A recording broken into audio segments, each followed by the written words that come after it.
You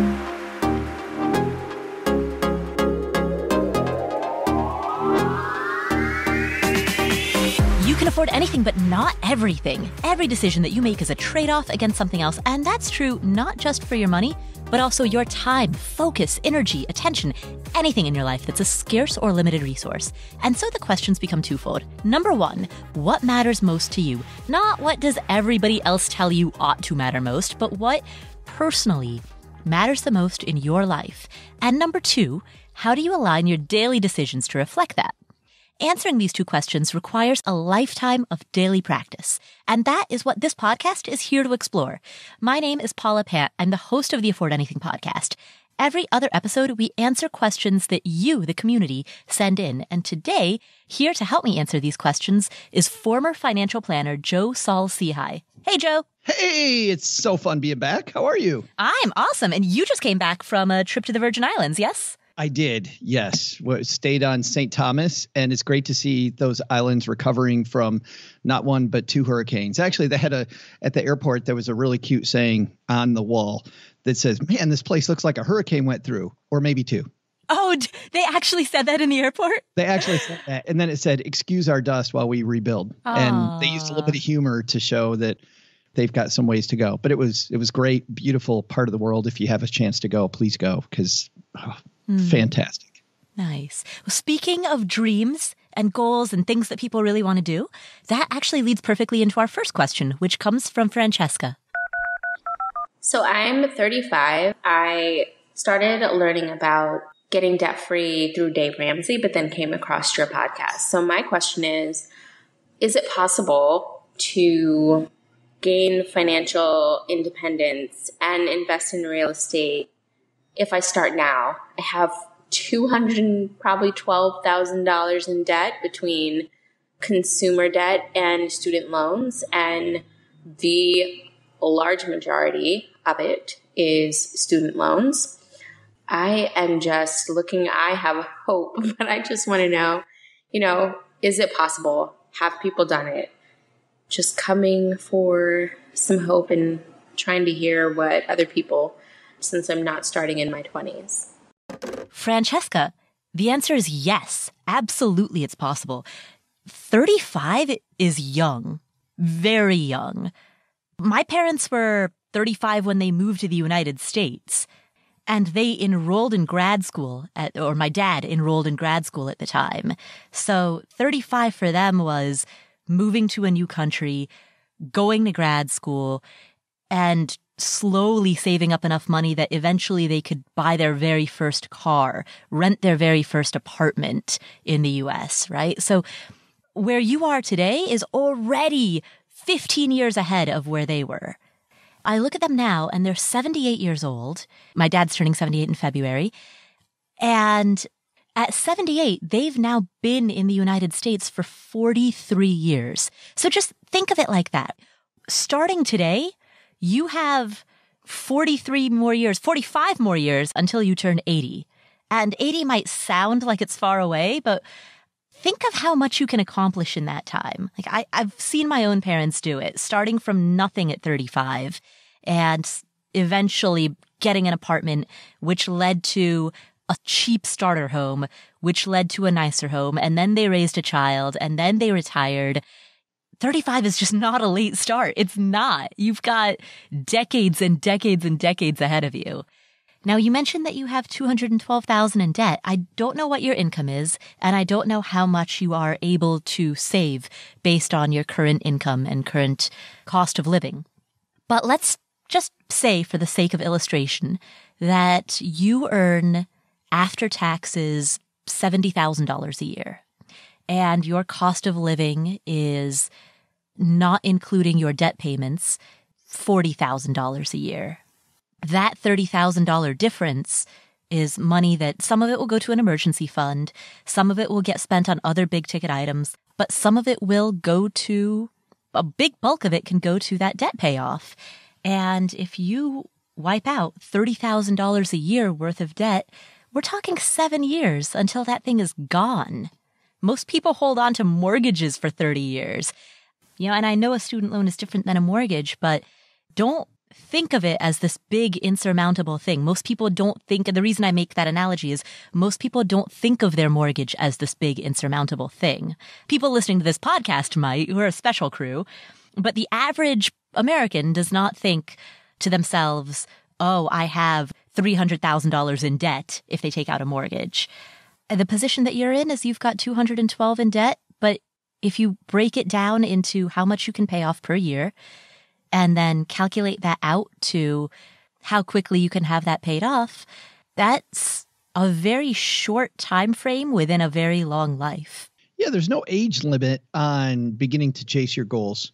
Mm-hmm. I think Walt Disney, I keep reminding myself, was 51 when he started Disneyland. So I got a year to get going on my Disneyland. Dr. Ruth Westheimer, you remember her? Dr. Ruth, the sex expert. I think she was 52 when she started doling out sex advice. Mm. And Warren Buffett, I remember at age 50, I don't remember what his net worth was, but it was nothing compared to what it is now. He made the bulk of his money well after age 50.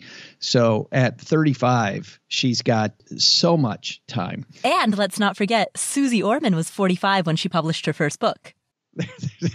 Susie who? You can Google her. Yeah, I don't know who you're talking about.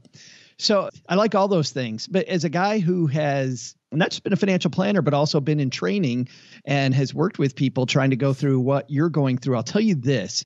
I love the fact that you're looking at the top of the mountain at first, looking at all the debt and saying, what if I get rid of this? I think that's awesome to do at the beginning, but it's going to be difficult enough that you have to have celebratory milestones along the way, because it's going to be so easy to get frustrated, because no matter what you do, if you take Paula's advice and, if you look at $30,000 a year and you break it down that way, it's still going to be a number of years to get rid of that. So you have to make sure that you begin with the end in mind and then work backwards and set yourself some guidepost of, when I get here, I'm going to celebrate. I get here, I'm going to celebrate. I think that's why people join communities like the Afford Anything community, or people listen to people. She said she listened to Dave Ramsey. Listen to people like Dave Ramsey. So you hear the debt-free screams. It's a reason why people have financial planners, because of the fact that they have to meet with them a couple times a year and they have to look at them and say, well, I'm still doing the plan. These accountability things that we do, I think, become really, really important for us all as we go toward these bigger and bigger goals. And in terms of, Franchesca, you asked about financial independence and investing in real estate. You've got loads of time, like loads and loads of time. All right, let's say that it takes you 10 years to pay off your student loans. And let's say that you decide that you want to finish that first before you begin purchasing rental properties. So age 35 to 45, you pay off your student loans. Age 45 to 55, you buy one rental property per year. By age 55, you've got 10 properties. If each of them are cash flowing $500 a month, then that's, after 10 years, $5,000 per month that your rental properties are producing by the time you're 55 years old. Now, I'm stating all of those numbers in today's dollars. Can I ask you this, Paula? Mm-hmm. Would you actually do it that way? Would you pay off the student loans first before you started investing in real estate? It depends on the interest rate on the loans. If the student loans had a low interest rate, like 3 or 4%, then no, I wouldn't, because that interest rate is close to the rate of inflation.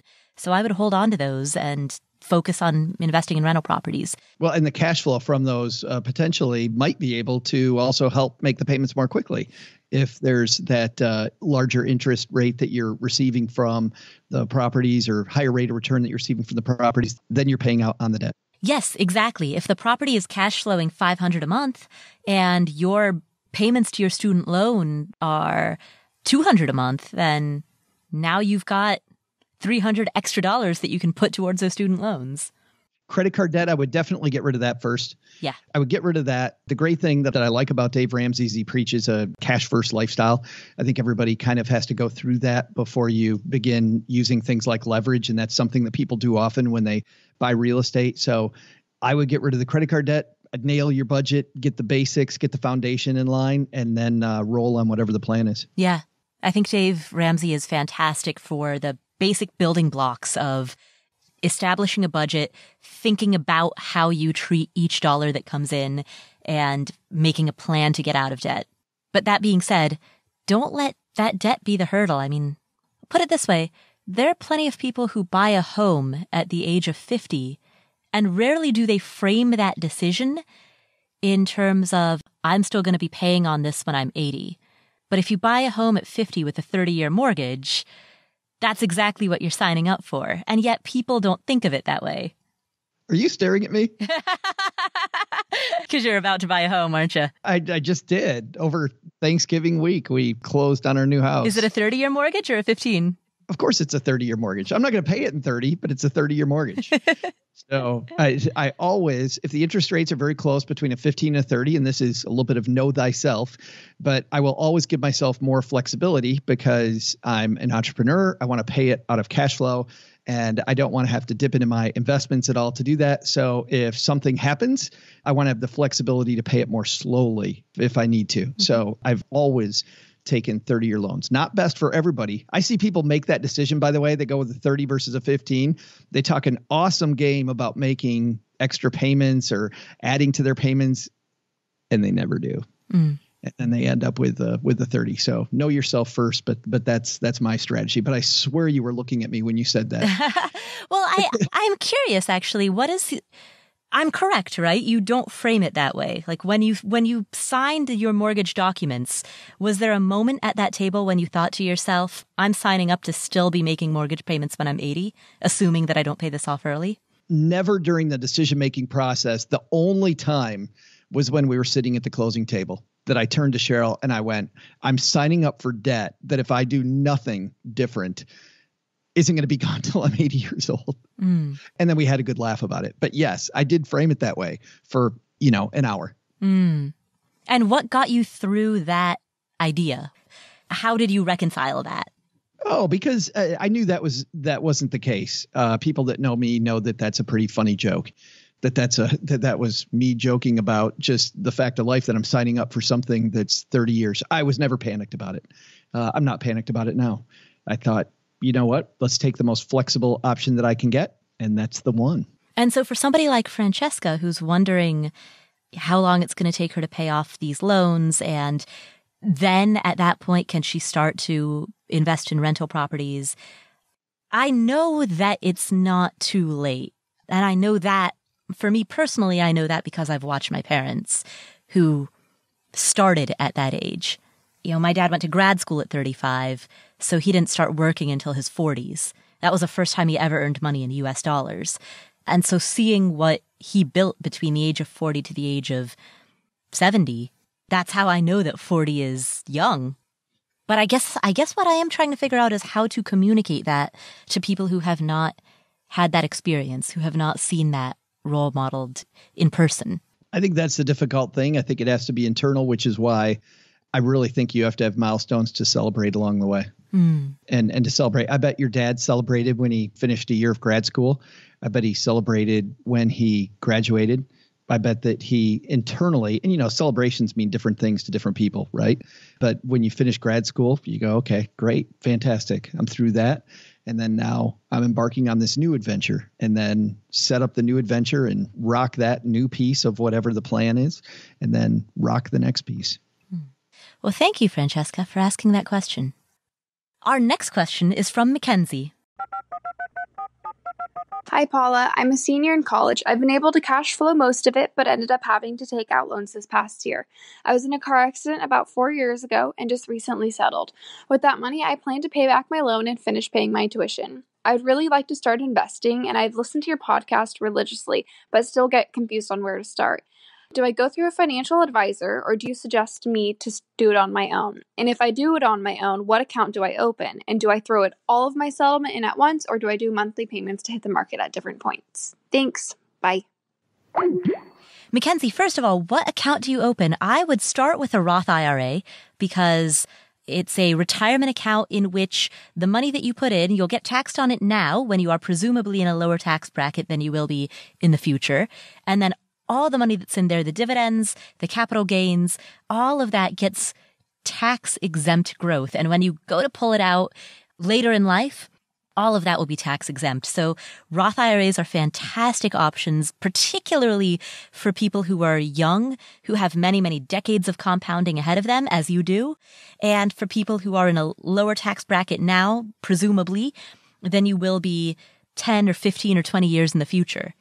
After putting money into a Roth IRA, the next thing that I would do is if you have a 401k, you could up your contributions through your workplace into your 401k by virtue of living on a portion of the settlement money and then redirecting your employee compensation into that 401k. So in other words, if it costs you $3,000 a month to live, you could, the most extreme example, you could try to get your paycheck down to zero, put your entire paycheck into a 401k, and then live on that $3,000 that comes from the settlement money.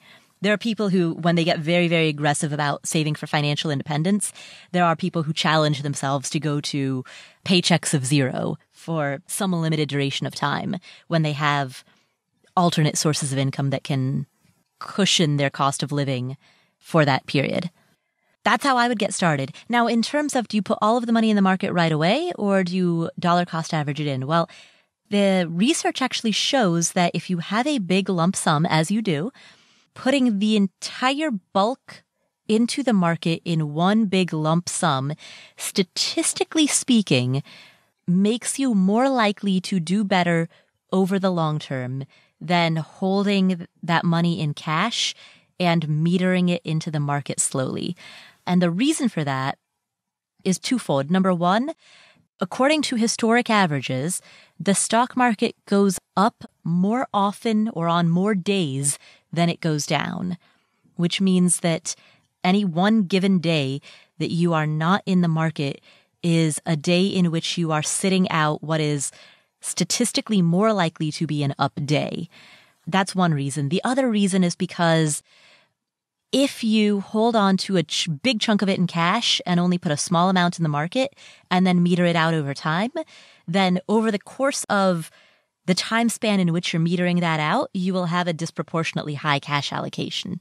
Yeah, I know that a lot of the time people will say, but Paula, the market's high right now. The market's high. But the market's high most of the time. If you go look at the chart of the stock market since 1929 to today, on most days, the stock market is high. So my entire career, it's been the market's high. The market's, should I put money in?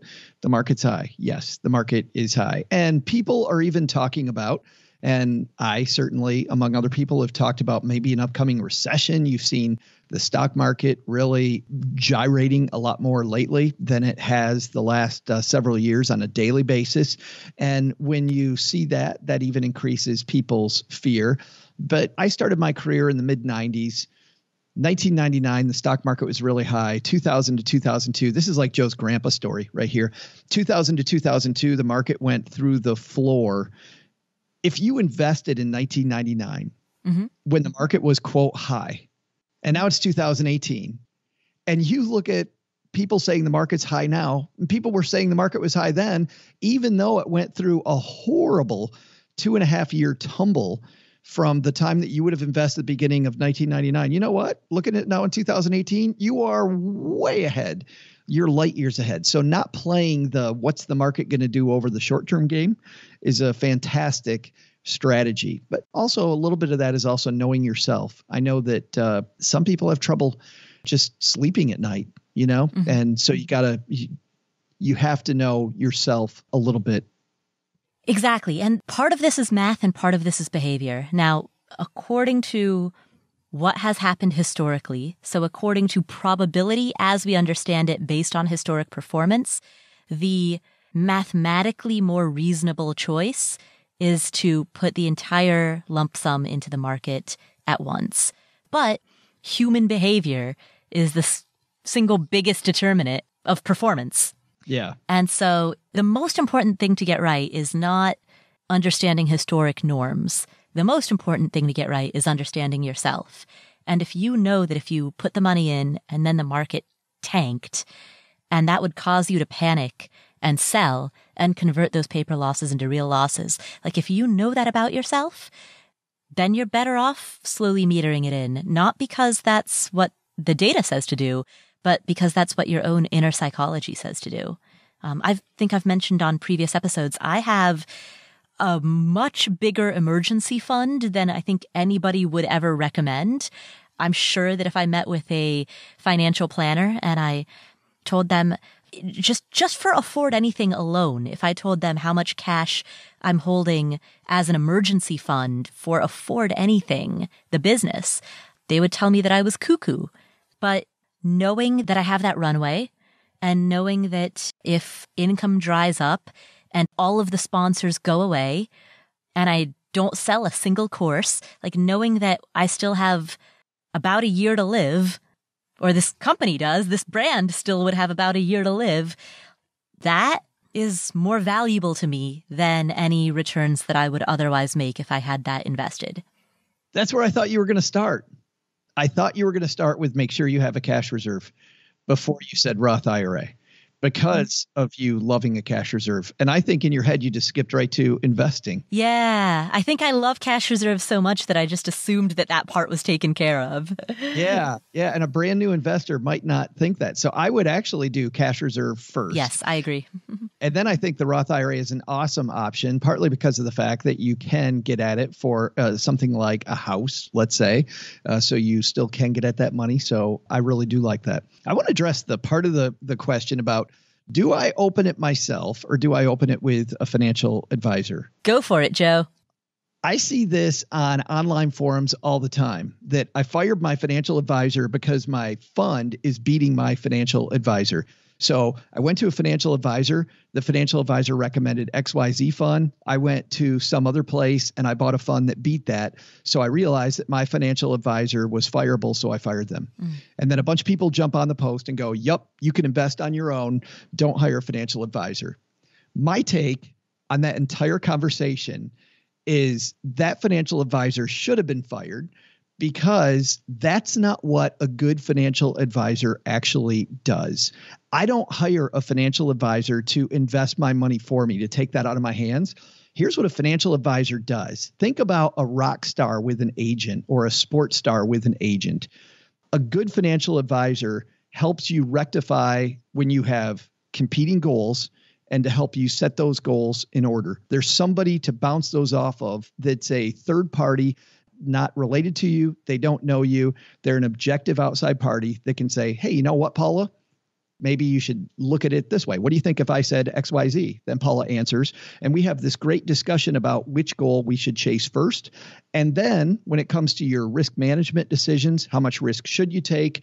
Understanding yourself. We talk about that all the time. Your tax planning. So right now, Roth IRA is a great place to start, but as your assets increase, where should we put money for our very specific tax plan? If I have trouble saving, having somebody who I have to look at and say, you know what, I messed up and I've got a bunch of credit card debt that I didn't have and I'm not following my budget. Good financial advisor is going to help you get through that and building a plan.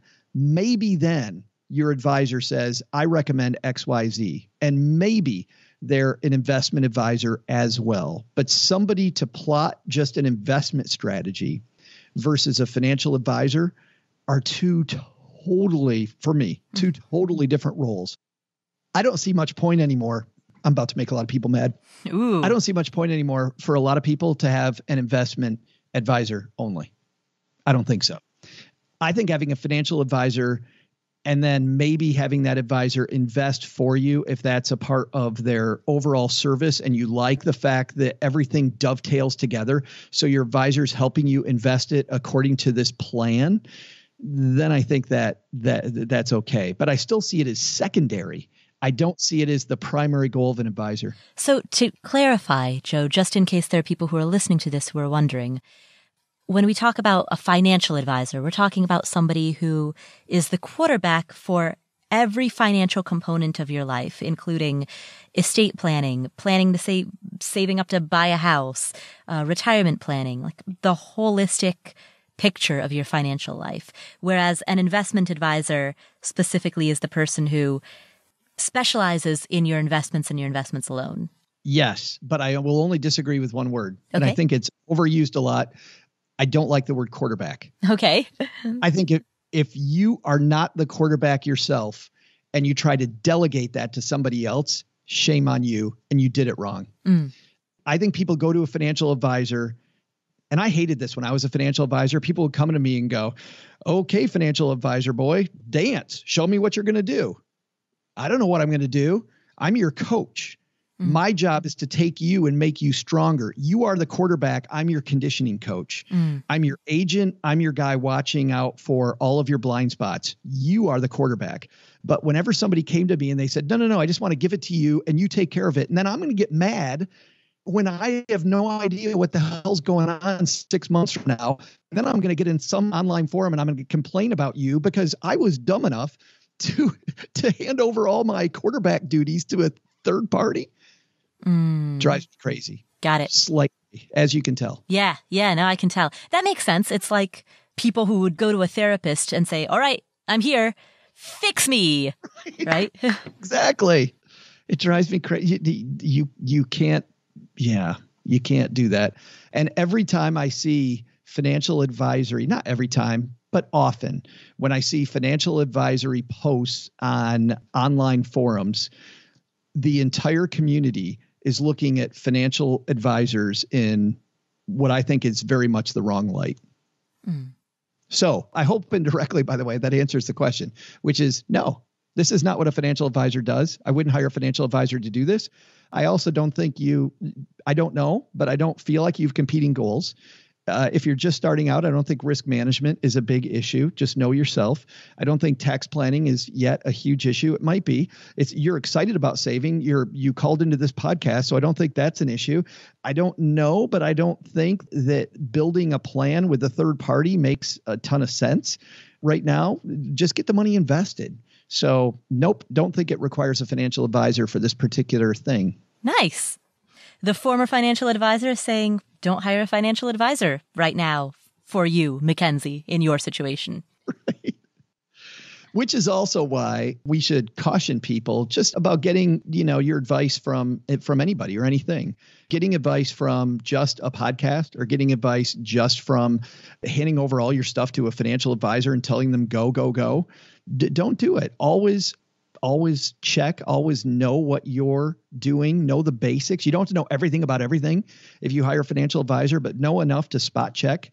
I remember I worked with some people that were very successful business people that frankly could have done my job without me. But the way that they hired me, my job was to see their blind spots, help them with some of the complexity and go faster than they can on their own and do the things that they just frankly didn't want to handle. But I remember one guy, his name's Dave. Dave told me that his job was to always spot check my work. And I remember we would meet Paula and I would sweat for the first half of the meeting as he goes, okay, did you do this? Did you take care of this? Where are we doing here? What do we got going there? And I would sweat. And then I'd make him sweat because I'd say, okay, Dave, now it's my turn. Did you take care of this? Did you do that? And we'd have a fantastic meeting spot checking each other's work. And because of that, Dave always seemed to be going in the right direction. Right. The two of you almost had I don't want to use the word partnership, but. No, but yeah. It really was. I mean, I was clearly it was more like a 70-30 partnership, 70% him, 30% me, but it was a partnership. Absolutely. Speaking of not taking your advice from podcasts or from any just one source. Yes, or from the corrections department.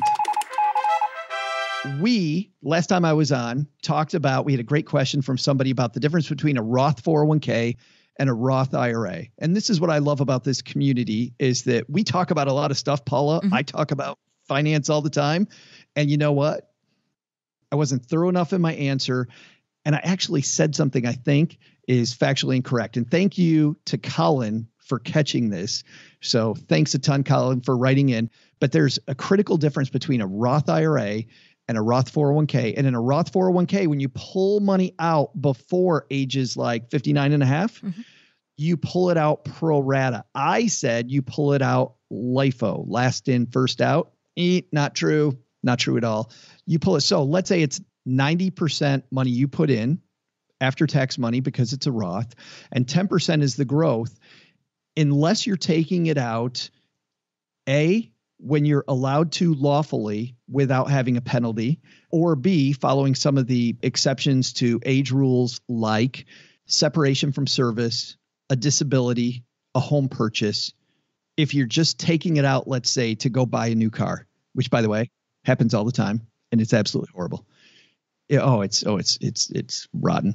But when you take that out, 10% of that money is money that is going to be subject to the penalty because of the fact that money you weren't able to get it. So great answer, Colin. It's pro rata based on interest in the account versus the money you put in. Nice catch. The rest of what I said on that about the 401k versus IRA differences, exactly as we mentioned them last time. Which leads me back to one more time saying, whenever you listen to a podcast, make sure that you don't just go run with it. I would always use shows like yours and mine, Paula, as a starting point to formulate your strategy. Yeah, I think that a big part of what we do, or at least what I hope that we do, is teach people how to think about a topic, a framework for thinking, a framework for how to ask questions or how to come up with answers. My role is not to impart information. You can get information from Wikipedia. You can get information from a textbook. My role, as I see it, or what I hope to achieve, is to show people how to think through a particular question from multiple angles. I want people to be thinking about how to think. And that's really what this show is for. It's to learn how to think. Absolutely. Thanks, Colin, by the way, for writing me about that. Important point, though, Paul, if somebody's going to do that right now, don't want to think that money is just last in, first out. Our next question comes from Caroline. Hi, Paula. Love your show. My name's Caroline, and I'm 42 years old, and I max out my 401k contribution on a pre-tax basis around September, October of every year. So I don't know where to invest that amount for the remaining years of the remaining months of the year, November, December. I really like my 401k allocations. They're all in low index funds. And I recently found out that you can contribute up to, I think it was $53,000 a year. So after understanding the tax treatment of the after-tax contributions, not the Roth, but just the after-tax, I temporarily increased my contributions in that mode, the after-tax basis. But in a prior podcast, I heard from Joe that we should stay away from this type of contribution. It was confusing once we reached retirement. What's so bad about it? Oh, Caroline, fantastic question. And we see people fall in this all the time because initially it looks awesome, doesn't it, Paula? I can put a bunch more money away. Mm-hmm. I like the funds that are there. What could possibly go wrong? Dun, dun, dun. Yes. And it all is around the tax treatment of after-tax money.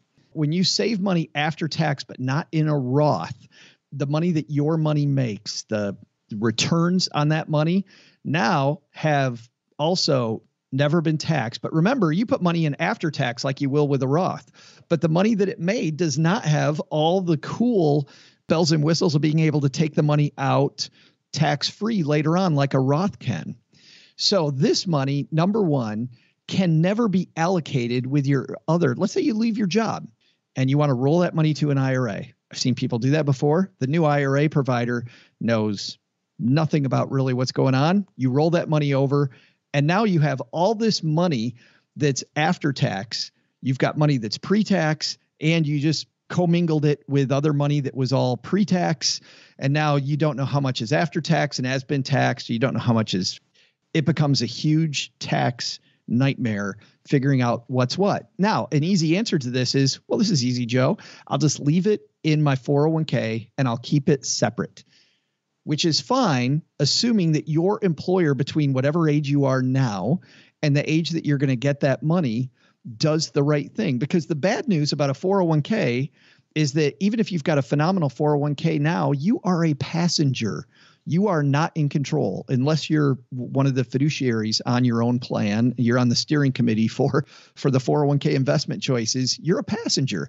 And if for some reason they decide to get cheap and the investment fees go up and you don't like it anymore, there really is nothing you can do with that money because it's going to create the biggest tax nightmare you've ever seen. When I was a financial planner, one of the toughest things was always working with someone that had after-tax 401k money that they were trying to roll over to an IRA, or maybe they had rolled it to an IRA and now it's a mess.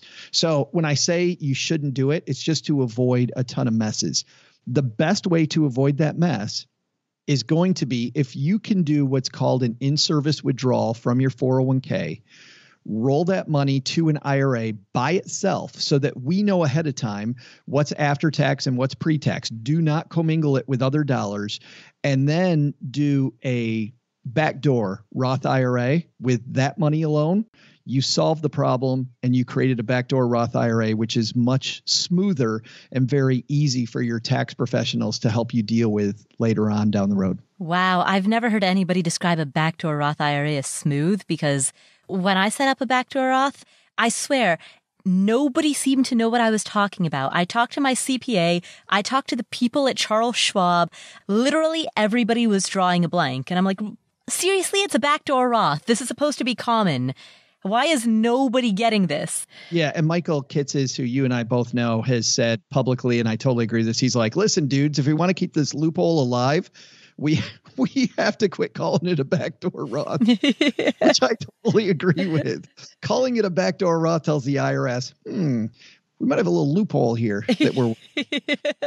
The fact that everybody refers to it essentially as a loophole. But to get back to your original comment, Paula, the fact that I called it smooth, and you and I know a backdoor Roth is not smooth, shows you how anti-smooth after-tax 401k contributions are. So that answers, Caroline, why you shouldn't do it, which brings up the question. Now, Paula, she has all this excess cash flow, right? Mm-hmm. And she loves her 401k. What does she do then? Oh, the possibilities are endless. It's the holiday season. It is. It's her November and December savings. That's right. There's always a standard taxable brokerage account. Remember, when we are choosing different types of accounts, whether it's a 401k or an IRA or a 403b, these are all accounts that have certain tax advantages. If you qualify for an account that has a tax advantage, then it makes sense to bias your money towards that first. But you don't have to get a tax advantage from an account in order for it to still make sense for you to just invest that money. So a standard taxable brokerage account at a low-fee brokerage like Vanguard or Schwab or Fidelity is always an option. And if you're going to use the regular investments that Paula talks about often on the show, like an exchange traded fund, you look historically, those haven't thrown off many taxes anyway. So the use of a tax shelter is always nice. I like zero tax, but until you sell, you're not going to have huge tax consequences along the way. Only when you sell are you going to have to really have maybe more tax. Yeah. Well, I understand the feeling grumpy about the idea of paying income tax on it in the year that you earn it, and then also paying capital gains and dividends taxes on the way out, right? Given that these other accounts, whether they're traditional or Roth tax advantaged accounts, you get a break at one end or the other. You either get the break in the year that you earn the income, or you get the break at the end in the year that you withdraw. But we sometimes get so accustomed to getting a break at one of those two ends that the idea of paying taxes on both ends can feel unappetizing. Which is the perfect word. Whenever I'm filling out my tax forms, I always think this is unappetizing. Thank you, Caroline, for asking that question. Our next question comes from Ange. Hi, Paula. My name is Ange. I'm 21 years old. I'm going to graduate from college in May 2019. So I just had a question regarding my savings and student debt. When I graduate, I'm going to have about $30,000 in federal unsubsidized student loans that has to be paid off, and the interest rate is about 5%. I work part-time right now, and I've been saving a couple $100s a month, and right now I have an emergency savings of about $2,500. My question to you is, as I start to prepare for graduation, with the money I'm making from my part-time job, should I continue putting that money into savings, or should I get a head start on paying down my student loans so that by the time I graduate, they won't be as high and as scary? Please let me know what you think. Love your podcast. Thank you so much. Ange, congratulations on being ahead of the game, on thinking so clearly and being so aware of your financial situation now while you're still in college. Here's what I would recommend for you. You mentioned that you have $2,500 in emergency savings. I don't know what your cost of living is, but I can't imagine that that would cover more than about 1 month of expenses, maybe 2 months of expenses if you're living very, very cheaply, like with a whole bunch of roommates and you walk everywhere and you eat mostly pasta. I was going to say ramen noodles, but that's too cliche. Spoken like somebody who's been there, by the way. You're getting weirdly specific. Barilla pasta and eggs, because eggs are a very cheap source of protein. There it is. Yes. So that $2,500 that you've saved is going to cover 1 month of expenses, maybe 2 months at the most. I would build a bigger emergency fund first. I would build an emergency fund that covers between 3 to 6 months of your living expenses, particularly because when you graduate, you don't know how soon you're going to find a job. And you don't want to be in a position in which you have to accept a subpar, it's fine to have like a side job like waiting tables or cleaning houses or doing something that brings you some pocket cash, but you don't want to be in a position in which you have to accept a salaried career type of a job that is subpar to what you would otherwise want to accept because it's 3 months since graduation and you have to get something now and you just don't have the runway of another 3 months to look. Yeah, that's going to give you so much flexibility. You know how powerful that makes you feel when you're looking for a job out of college and you're looking for the right job, knowing that you have this reserve in place. And listen, even if the reserve gets big enough that it is 3 months expenses, let's say something happens, or 6 months expense, whatever the number is that you decide works for you, still save it into saving, knowing that once you lock down that new income stream, now you're going to take whatever's off the top that no longer applies to your 3 to 6 months living expenses and put it as a single payment toward that student loan debt then at that point, if that's most important to you. So, Joe, what you're saying then is if Ange gets a job, let's just say for the sake of example that her cost of living is $2,000 a month, and she decides to save 5 months worth of expenses. So she saves $10,000. She graduates. It takes her 2 months to find a job, but she's also babysitting and dog walking and waiting tables during those 2 months. And so she actually ends up not even needing to dip into these emergency savings at all. And so by the time that she starts her job after 2 months after graduation, she still has that $10,000 runway that she saved. What you're saying, Joe, is she can take that whole $10,000 and put it as one giant chunk? No, Okay. because she still needs an emergency fund then. Cool. But let's say that for some reason it went up to $12,000. Let's say that she received we're giving Ange all these things that happens to her. Yeah. So let's say she's walking the dog for an elderly gentleman and the gentleman puts him in her will or puts her in his will and he passes away mysteriously one day. And now she has an extra $5,000. No, seriously, if instead, let's say that she gets a signing bonus, maybe she gets $5,000 for relocation expenses. My son got something like that. He didn't spend the whole thing. He did it very frugally. We actually drove through the desert. We met Paula, went to an escape room. Yes. And his whole goal was to save as much of that moving expense money as possible. So he was very frugal with that. But then if he's got this additional, let's say that Ange has this additional $5,000 then, knowing that she still has the 10 sitting there, she can now drop that $5,000 on that student loan debt. And now she's much further ahead on paying it off. Absolutely. Ange, so that's my answer. I would save that money in an emergency fund so that when you graduate, you'll have cushioning, you'll have runway that will give you flexibility for finding a job and finding not just any job, but the right job.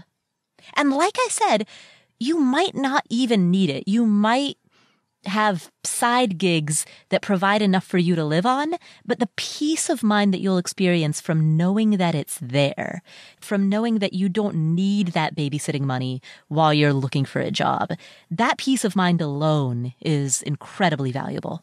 It's funny because you and I just focused a lot on peace of mind, and yet I will hear people often say, why have a cash reserve in the first place? I have a good job. I've got good cash flow. I'll just make sure that I've got these instruments. And if something bad happens, an emergency, I'll just go in and use these debt instruments. Like a home equity line of credit. People say that. Yeah. And I don't mind a home equity line of credit, but I used to call it the ice cream scoop on the top of the cone.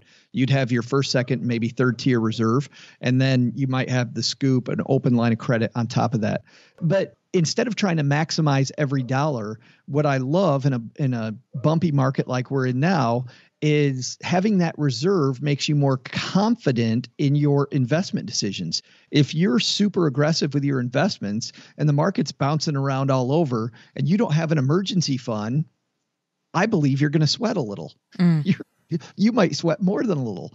But if you have a 3 to 6 month, or in Paula's case, a 1 year runway, you know that the market has plenty of time to do whatever it's going to do, and you can stay aggressive. So I found that not just for me, but for, friends that I've talked to, or for back in the day, my clients, having that emergency fund was able to actually make us a more aggressive investor because we had freedom from worry from the day-to-day CNBC, Fox Business, local news pummeling us with the daily gyrations and why we should all be worried that the world's going to end tomorrow. And that is one reason why a lot of people who go into all equities, for example, or invest in very aggressive ways have what is known as a barbell allocation, where their investments might be all equities, but then they also have the strong cash reserves. So if you imagine a barbell, it's heavily weighted on both sides with nothing in the middle.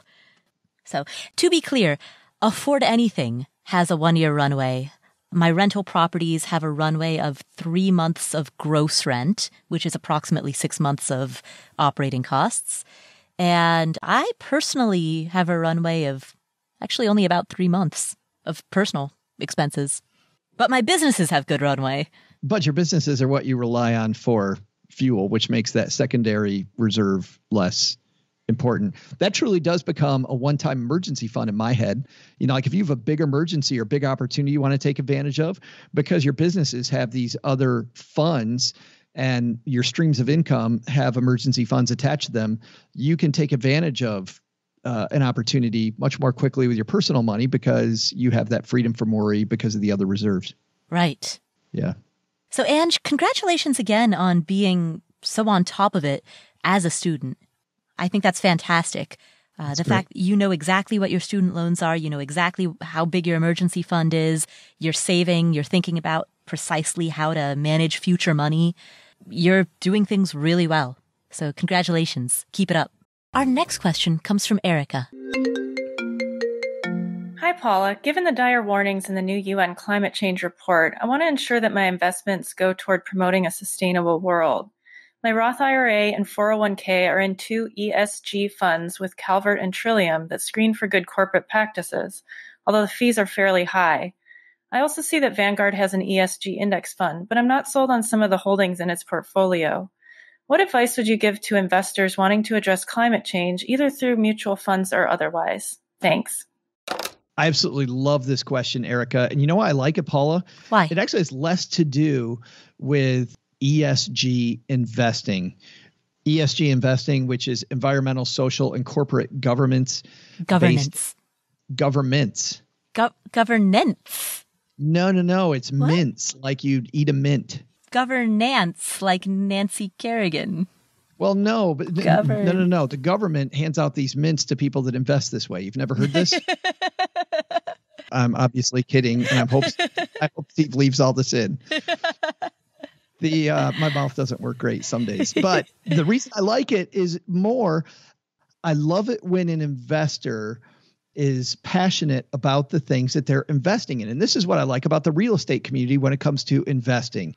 They are plugged in because I know that house. I might have worked on that house. I know what is going on with my tenant. I know what's going on with my stuff. And I think too many investors are checked out. So when I hear a question from somebody who's clearly checked in and wants to make sure that their investments are doing the things that they want, I think that's fantastic. As a financial planner, I'm not going to have trouble. If Erica's my client, she's going to show up for the meetings. She's going to actually take her money seriously. She's going to make sure she's getting out of it exactly what she wants. So without getting into her particular social cause, I think that's fantastic. The best advice that I could give would be to lean heavily on a website like Morningstar, because Morningstar is going to give you probably the broadest collection of those types of investments. And the thing I like best about Morningstar is that even though there are advertisements from many, many different financial houses on that site, there is a very thick wall, very thick, because most of the investment community relies on Morningstar reporting as their source of knowledge. I can't think of a pro that I've ever known that doesn't go to Morningstar first. I can just put it that bluntly. So I would go to Morningstar. I would look at which investments are available in the RSI or ESG community and choose there. You mentioned Calvert as an example.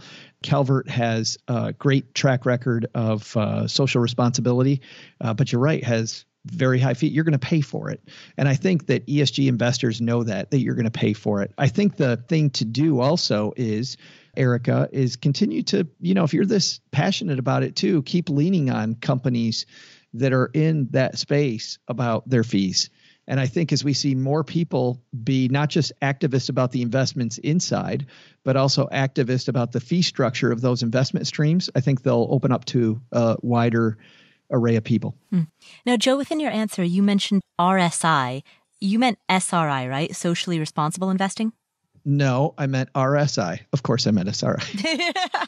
I was trying to come up with something very quickly again. RSI is what the name of the government mint.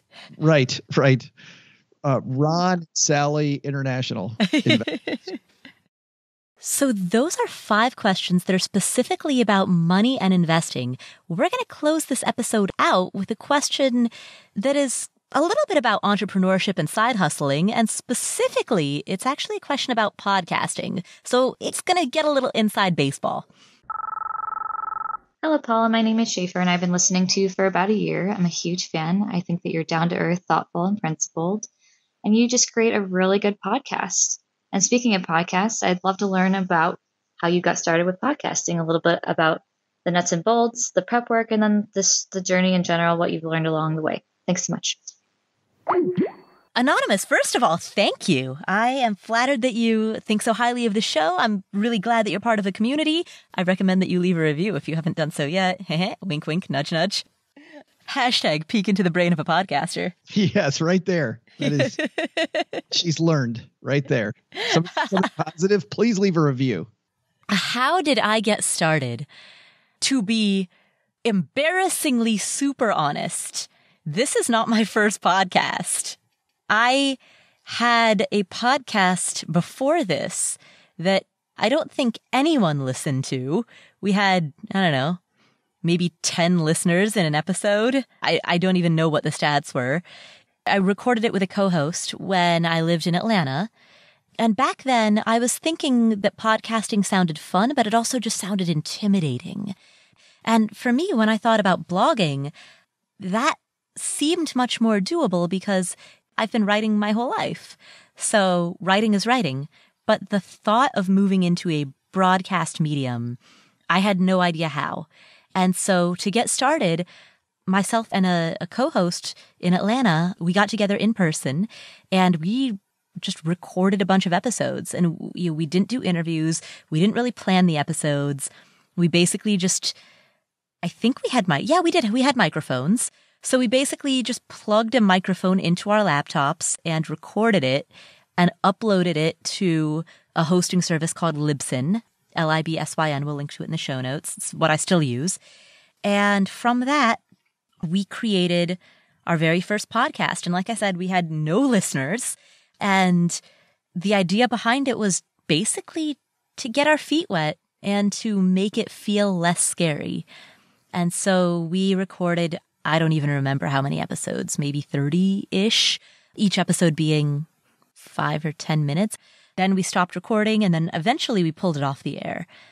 But the purpose of that was just to take this thing that was big and scary and daunting and to make it feel a little bit more approachable, to do it however imperfectly, just so we could say that we have done it. How long were you on Stacking Benjamins before you created this show? Oh, that's a good question. Oh, geez. When did you start Stacking Benjamins, Joe? You were at least on a couple of years. Yeah. So we are, well, we've had a couple iterations, as you know, and you've survived those bumps too. Right. What year did you start stacking Benjamins? 2012, I believe. Okay. So when you first started, the roundtable was that doctor with the thick Southern accent who lives in Georgia. Yes, Dr. Dean. Dr. Dean, yeah. Carrie Smith Nicholson and Dominique Brown and Len Penzo. Right. And then Carrie left very quickly, very shortly, and we needed a replacement.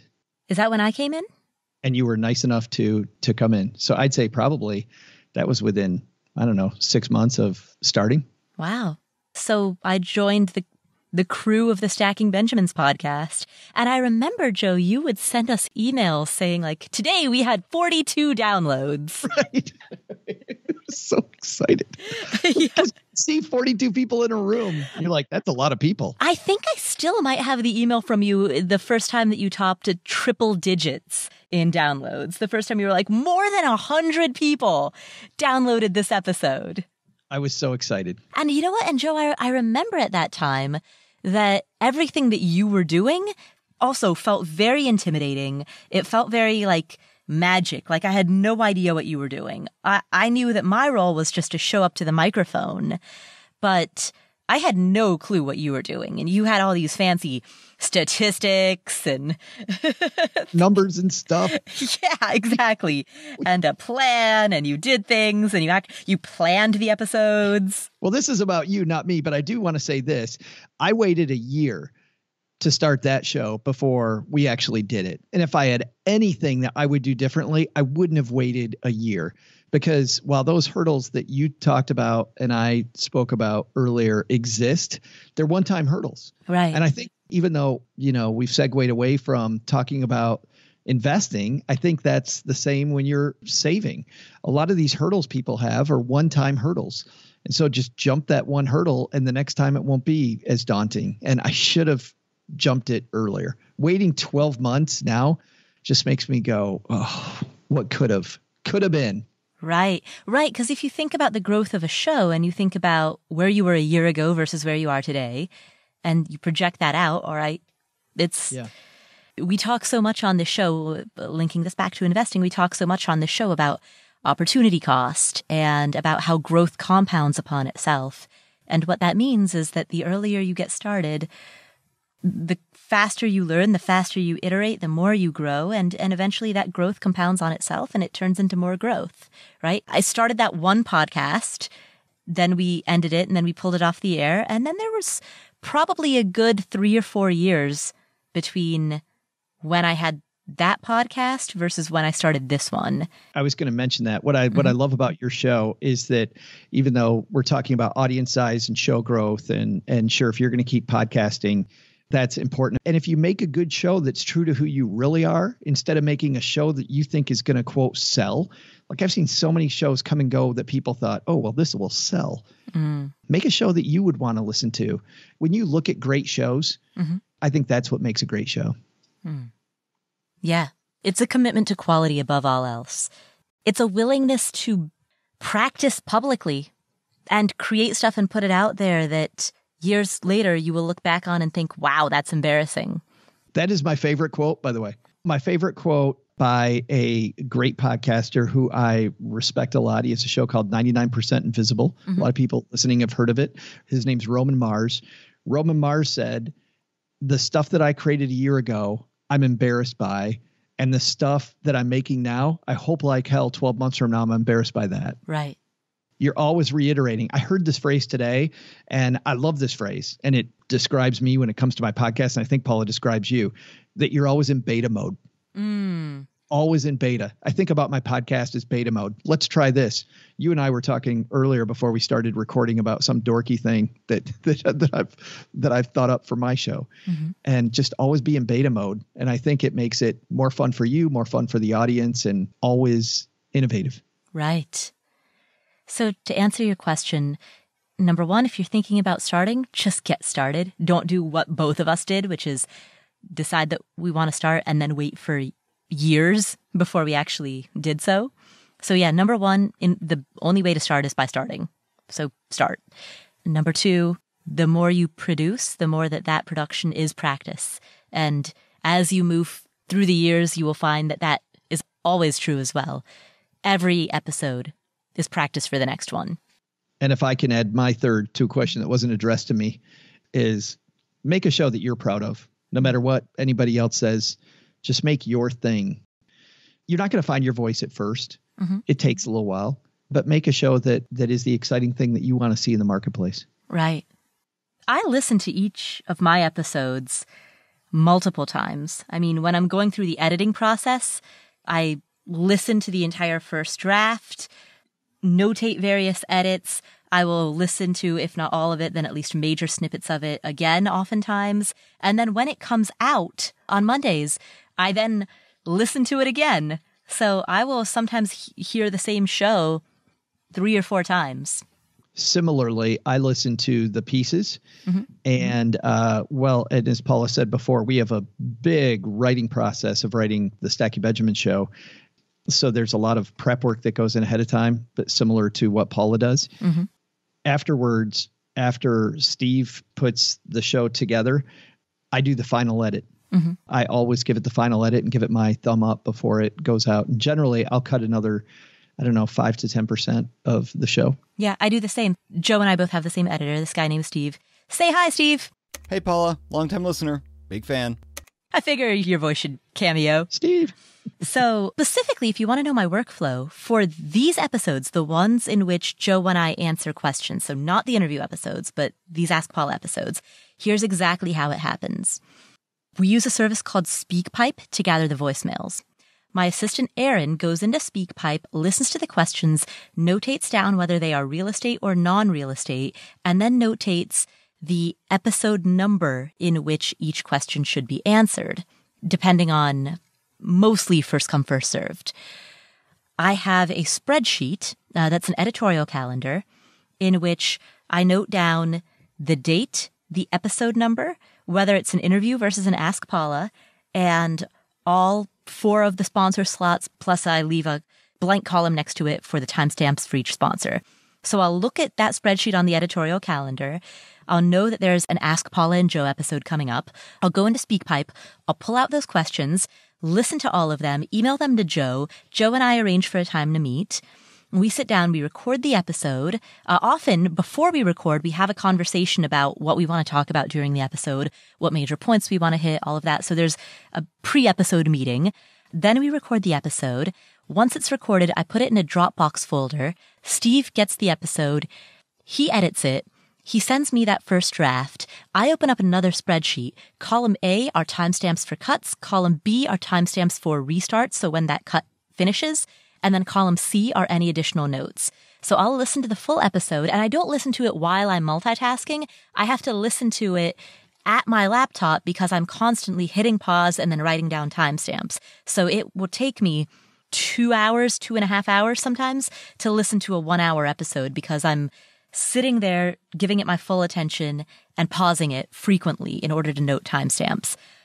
I send that spreadsheet of cuts to Steve, along with readings for all of the sponsorship slots, as well as a show title, the show notes, the Libsyn episode description, the photo for the audiogram, which is what we publish on Instagram, notes about any bloopers that should run at the end, and notes about any additional cuts that we should make.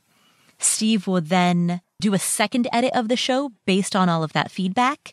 And depending on how close we are to publishing and depending on just the specifics of that show, I may or may not listen to it again prior to when it gets published. But then when it does get published, I listen to it on the day of release for a third time.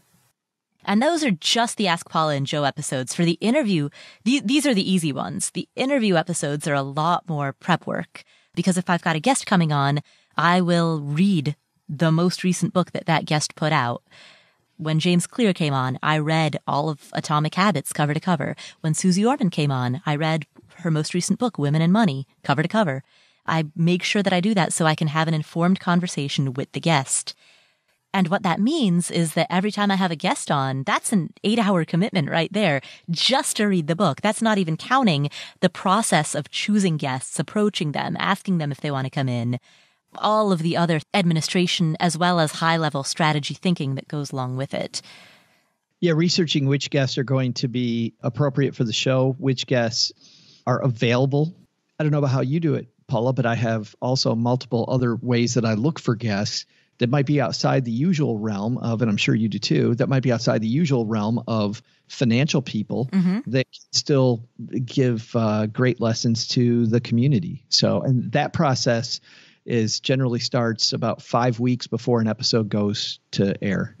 Yeah, I do the same because I don't want to produce another podcast that just has the same usual players that you hear on lots of other personal finance podcasts. If you look at the space of personal finance podcasts, there are a lot of people who are oftentimes bloggers or people in the community who appear on a lot of shows, and then it kind of ends up becoming an echo chamber.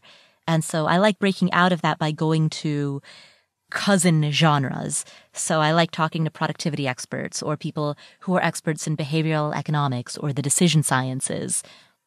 And I typically don't bring on people who request to be on the show because A, I'm not inspired to talk to them given that they requested it and it wasn't my idea.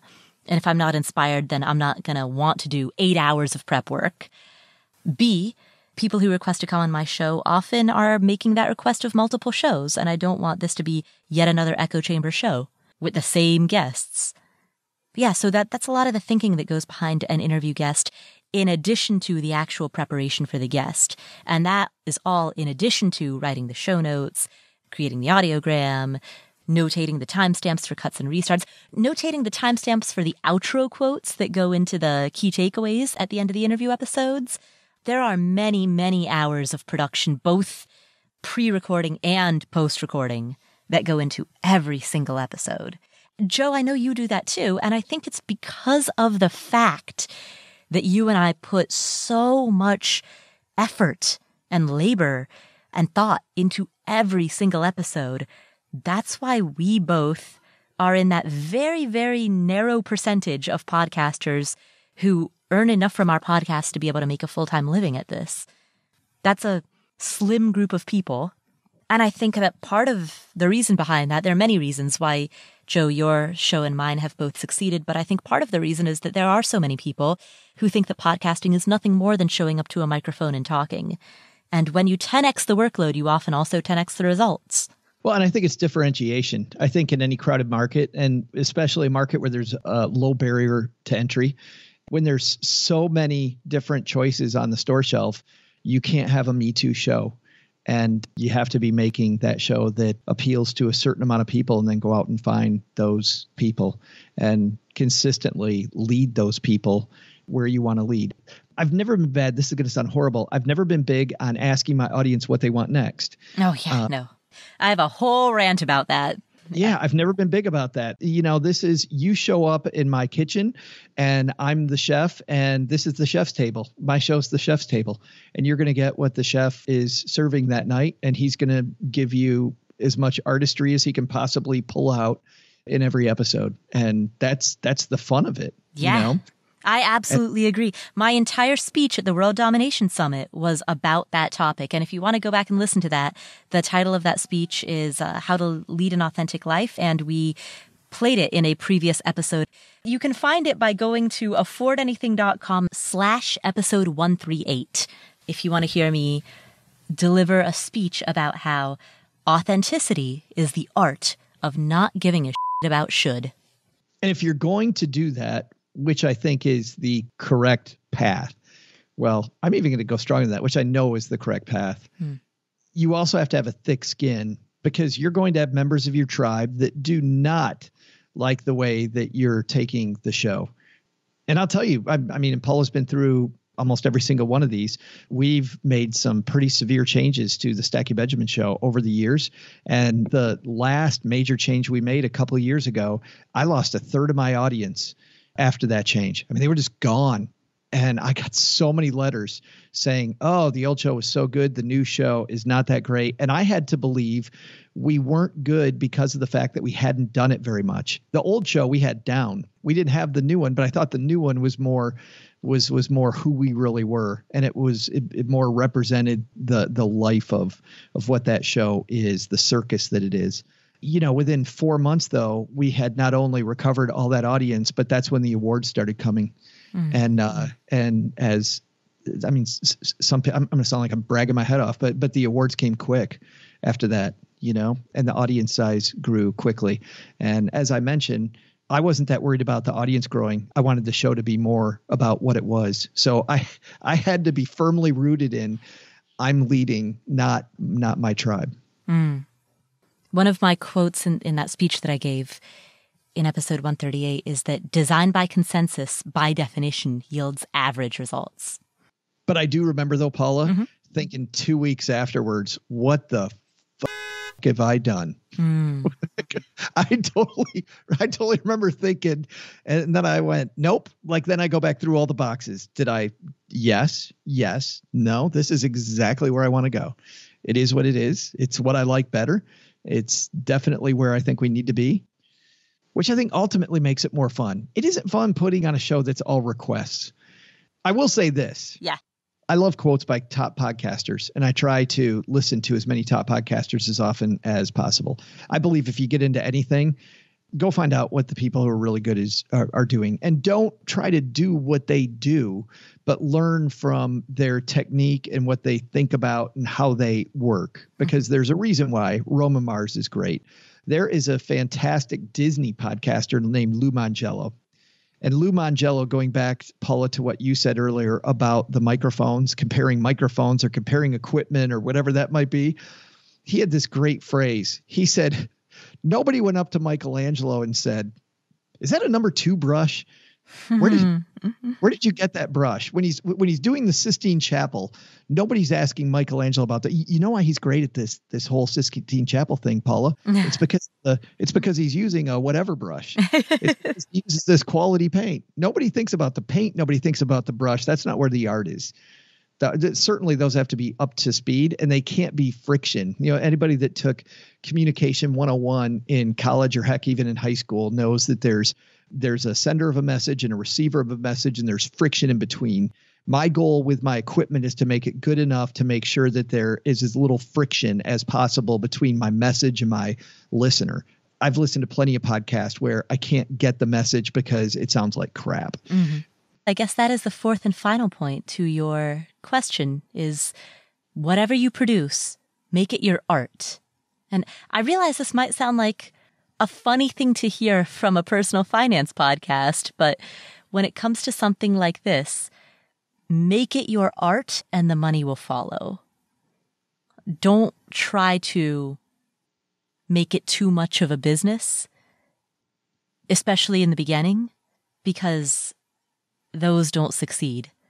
The people who get into this because they think they'll make money at it, they're not the ones who make it. The people who get into it because it's their craft, they're the ones who make it. We talked about making money from our podcast. Mm-hmm. There's a really wide moat. There is a desert of absolutely no money for a long, long, long period of time. Mm-hmm. And my co-host, OG, and I remember one day him looking at me after we'd been going for 2.5 years. And he said, dude, what the hell are we doing? Mm. I said, what are you talking about? We're making podcasts. This is great. He goes, yeah, it's fun hanging out with you and this is great, but this ain't going anywhere. Mm. And it's funny that it was just after that conversation that it began going somewhere. Like just when you think it's not going to go, just around that bend is, for us anyway, what it took. But, then it's funny. Then 3 years later, people are talking about, I just discovered this new show, the Stacking Benjamins podcast, which have been around for 2.5 years, or three years already. We're like the longest overnight success in history. Mm. Thank you for asking that question. And Joe, normally I end these by saying, hey, where can listeners find you if they want to hear more of you? But I think that's been pretty well established. I think we might know. You'll find me here chatting with Paula. Well, thank you so much for tuning in. My name is Paula Pant, and this is the Afford Anything podcast. And if you like the show, please hit the subscribe button on whatever app you're using to listen to podcasts. That, plus letting your family and friends know about the show and writing an awesome review of the show, those are the 3 most important ways that you can support this show and allow us to continue making amazing podcasts for you. So thank you so much for tuning in. My name is Paula Pant, and I will catch you next week. Oh, hey, Joe says that I should put a disclaimer in this show. So here we go. This is not legal advice. It's not professional advice. It's definitely not financial advice. Don't listen to a word that I say. Please contact a real professional, which I am not one. And I don't hold myself out as anybody more than just some totally random person who happens to have access to a microphone. That's it. Don't see me as anything more than that. This show is for entertainment purposes only, so thanks for listening. Because one day I'll learn to not keep my ringer on when I record a podcast.